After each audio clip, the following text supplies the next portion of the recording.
Hello and welcome back to the channel, welcome back to the vlog, welcome back to the car, welcome back to Cornwall, welcome back to, it's autumn and it is fully overcast. Hopefully this road will go exactly where I think it will go.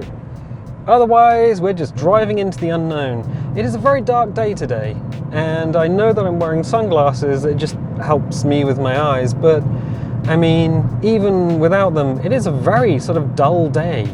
Curious. But that's not what I wanted to talk about. It is 17 degrees Celsius outside the car, about 4.4 billion degrees Fahrenheit, because Fahrenheit is not a real scale for measuring heat. I don't care. What I actually wanted to talk about was YouTube, because I was doing a video, I was recording a video, specifically it was a Stranded Deep video. We got to the end of it and I did something called a CTA, a call to action. So you get to the end of your video on YouTube and you say, hello, would everyone like to click the little like button if you like the video, or click the subscribe button? And you'll hear a lot of YouTubers say those words, and it's like, well, why do they keep saying them? Why do they keep telling us to do this at the end of every video? I've already done it. Well, that's called a CTA, a call to action. And even though all of the buttons are available to everyone on every video, you get more of a response if you say, hey, do you want to do that? Do you want to perhaps tickle those buttons maybe with your fingers? And it's just a little gentle reminder at the end of a video that those things even exist. So that's what a CTA is, that's what it's there for, and that's why people tell you to, or just remind you that that is a possibility. So the CTA is at the end of the video. I was doing one and I was like, people probably don't know what happens after they've clicked subscribe, or even why it's super important to subscribe to a YouTube video, or click the likes, even the dislikes. There's a bunch of things that you can push, and it's like, okay, why don't we have a little drive and I'll describe what goes on in the back end in my personal experience. So let's start with the likes and dislikes. If you hit the like button in the Creator Studio, so the Creator Studio is where you can go and see all of your videos. Those are the videos you've uploaded. Those are the videos that have gone live. Those are the videos you are scheduled. Those are the videos you haven't done anything with. All of your videos are there. You'll see the thumbnail. You'll see the video description, and that is something that you yourself have put on there. You will see whether they've been published or not, and you'll also see whether you've got copyright issues or copyright claims on any of your videos. Typically, copyright claim will usually be something for music. So yeah, that's the Creator Studio. The way it works is that if someone hits like, there is a little dull grey bar next to each of the videos that will go light grey as soon as somebody hits the like button, and it'll fill up 100%. So 100% of everyone who's clicked like or dislike has liked the video. Boom, done, brilliant. We are all on the same page. If somebody hits the dislike button, that bar will either stay like dull grey, or if someone's already liked the video, then it'll fill up a portion of the dislike bar with dull grey, and that's basically all that happens. I have accidentally clicked the dislike button on a video before. I don't know what that is. Oh, it's a McDonald's bag. Weird.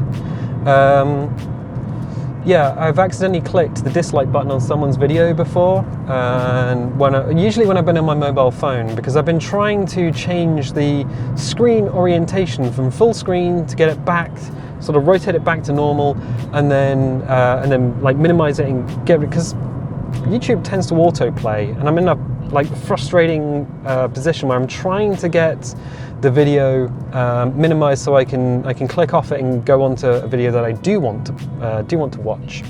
And sometimes when you're fumbling with your phone, like kind of late at night, you hit all manner of parts of the screen, and sometimes that includes the dislike button. So what I've had is a little notice that pops up and says, we'll share that with the creator. We'll share that with the content creator. I can tell you that nothing gets shared with the content creator. It doesn't tell you that that anyone's actually disliked the video. It doesn't share the feedback with anyone.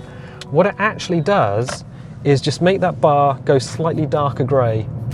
That's it. I've had dislikes on videos before. Most notably, there was an old Stranded Deep video which was titled, it had Rawhide in the title, and it turns out people were coming off of YouTube searching for crafting recipes for the video game Stranded Deep, and they wanted to know how to make rawhide. The thing is, Stranded Deep is a long play series. It's not a how-to series, it's not a walkthrough series. We just play for a long time, and it just happened that we made rawhide during that episode. And somebody was like, oh, I had to wait 25 minutes for you not to tell me how to make rawhide. And I'm like, we did.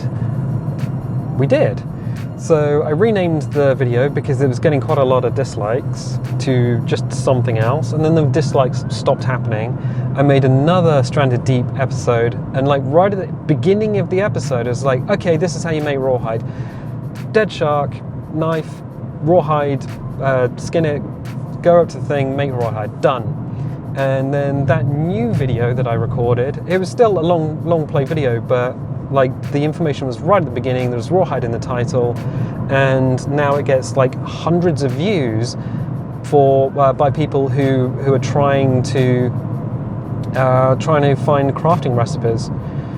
So yeah, that's all that happened. I just happened to be in the back end looking through the videos. I just happened to see that one video had a lot more views than others, and the little grey bar was slightly darker grey. That was it. That was everything. So I was just like, oh, it doesn't tell you. But likes and dislikes, as I understand it, what they actually do is increase the visibility of a video. So the algorithm will see that there's a lot of interaction. Likes and dislikes, both equal weight. So it will see that there's a lot of interaction on the video. People are clicking the thumbs up or thumbs down button, and when someone types in a search term that would bring up one of your videos along with millions of other people's videos, it just floats your video a little higher up in the search, in like the search rankings, because you've had interaction on the actual video itself. That's what liking and disliking does. It also, like, if you're going through your videos and you see people have just overwhelmingly liked a video, you think, maybe this is what people want. Maybe people want more of this. It is kind of the same for comments as well. When people leave comments on videos, they also count as video interaction and float your video a little higher up the search rankings. As far as I understand, as far as I understand how YouTube works. So if you leave comments, positive or negative, and if you are going to be negative, be constructive, because if you just say, I didn't like that, tell me what you didn't like, because you've got to use your words. And if you like something, again, tell me what you liked, because you guys have got to use your words. I'm not clairvoyant. Quite often, because I'm doing about 5 video series a week and maybe 6 videos in a week, I would have completely forgotten what I said in any one given video. It's not scripted, nothing's written down.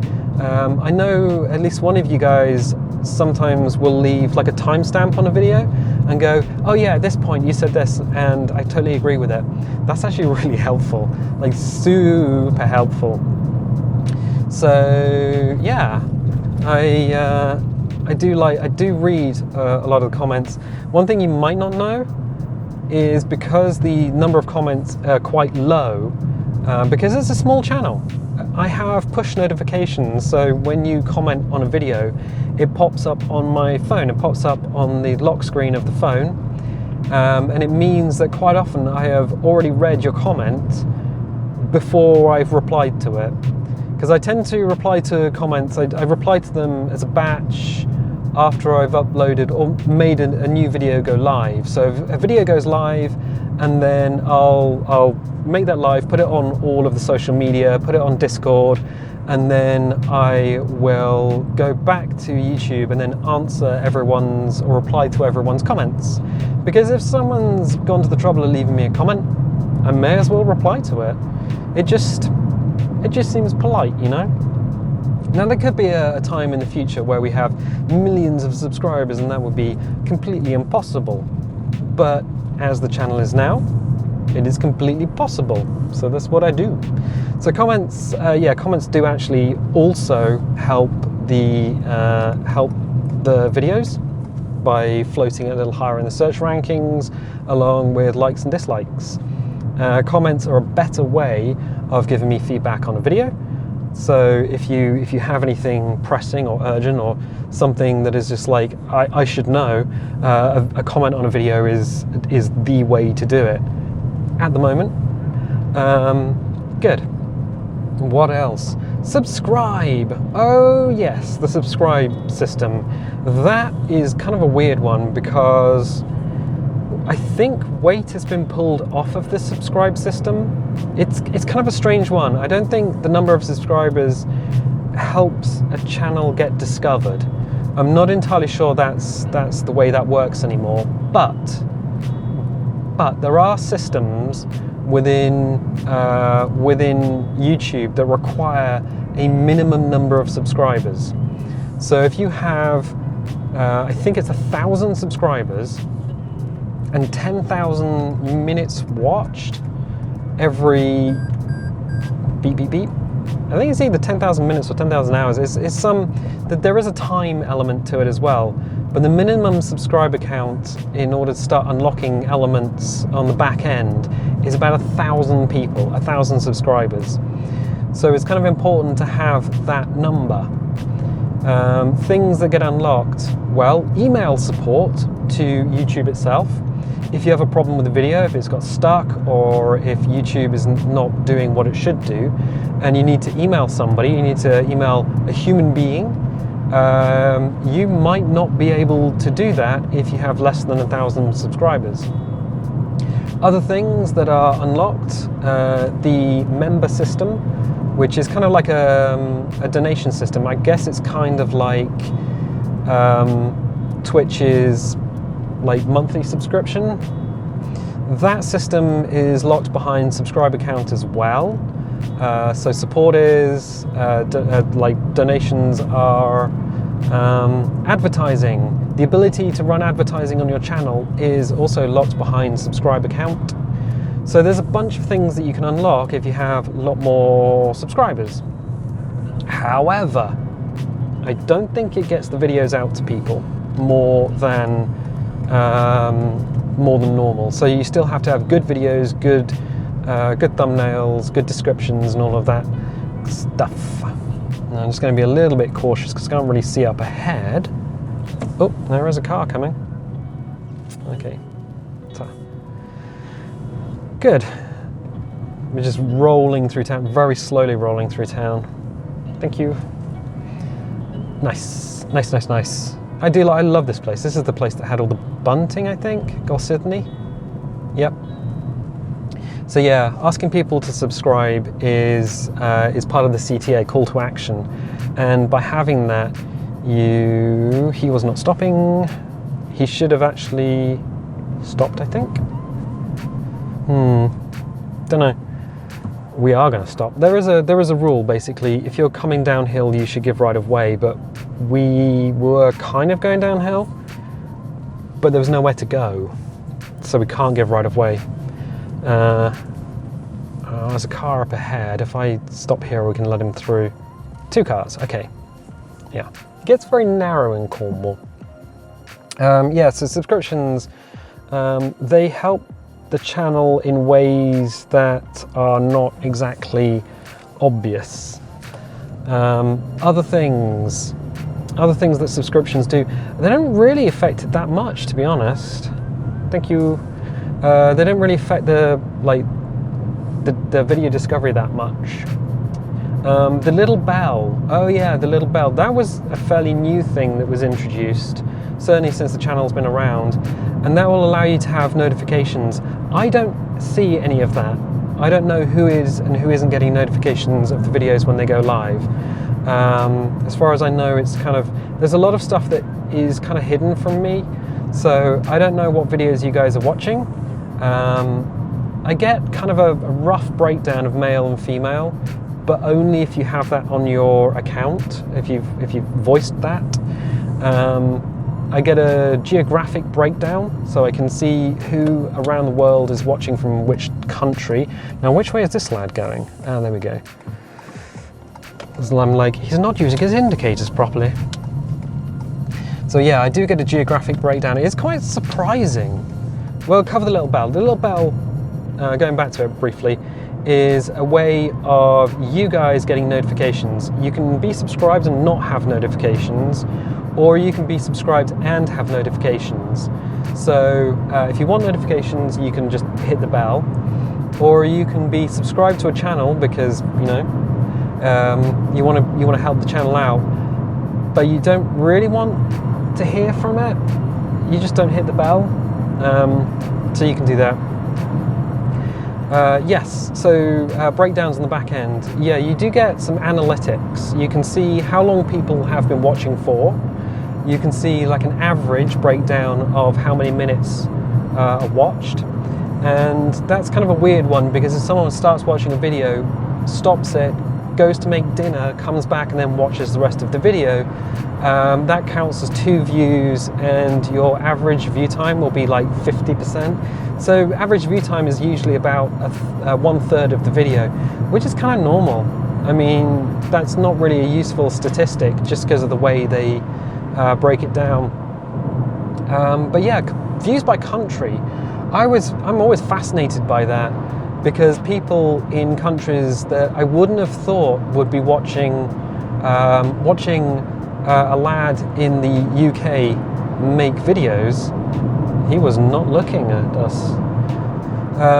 Cyclist just pulled out without looking towards us.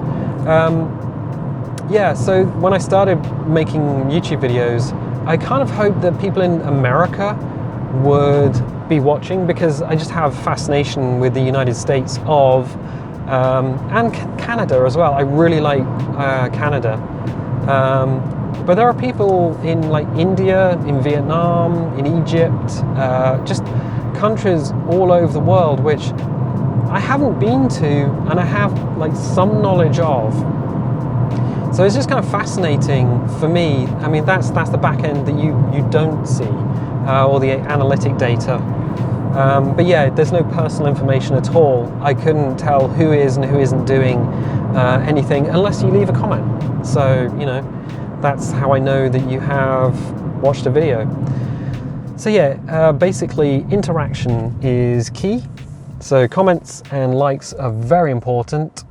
Subscriptions are important, but in a different way. And that's all the buttons. And oh, and yeah, when you get to a video and you do a CTA, that's just reminding people that everything that's in front of them still exists and they can be clicked on or pushed with your finger. Excellent, good. Well, I hope that's slightly enlightening. Partly because that's what a lot of YouTubers do the call to action, and that kind of reveals like basically what happens when you have pushed the button. As far as advertising on YouTube goes, so if you remember the reply girls, there used to be a reply system that people would game. So you would have a really popular video and someone would make a reply to that video, which then also became really popular. So much so that these girls would make a reply video 10 minutes long talking about absolutely nothing, like completely just whittering on about nothing. That was back when advertising on YouTube actually gave you quite a bit of money. These days, I made a quick calculation. Advertising on YouTube is worth 0.01 cents per view, and a view has to be longer than, I'm gonna have to stop here. Yes, we are, he's not indicating, good. a view has to be longer than about 5 seconds. So if you hit the skip button, I think it's a minimum of 10 seconds. YouTube is not going to like me talking about that, but whatever. We don't have advertising. You get 0.01 cents per ad view, and I think you need 100 views to make 1 cent. That's kind of why small channels just don't bother running advertising or don't have the ability to run advertising, because it just isn't worth it. And it annoys people. Good, well, we're nearly at our destination. I need to buy food because there's bugger all in the fridge, literally. So I'm gonna leave it here for the time being. Wow, that's a weird car. A Suzuki Ignis. Sounds kind of like Ignite. I don't think I'll get one because I have this car and it's lovely. Good. Oh, and it's really fuel efficient as well. Excellent, excellent, excellent. So, yeah, I'll leave it here. If you like this video, definitely leave a little like, leave a subscribe. That's the call to action. Yeah, if you do subscribe, click the little bell because that'll give you notifications when videos go live. Have to wait for the slide to get out of the way. Okay. If you see, where are we in the world? There we go. Thanks. If you do want notifications, click the bell. If you don't want notifications, don't click the bell. If you want to wake me up at whatever o'clock in the morning, then leave a comment. Notifications aren't dropped for things like likes, just the comments. And I tell you what, I'll catch you next time. Wee woo, wee woo. Nice.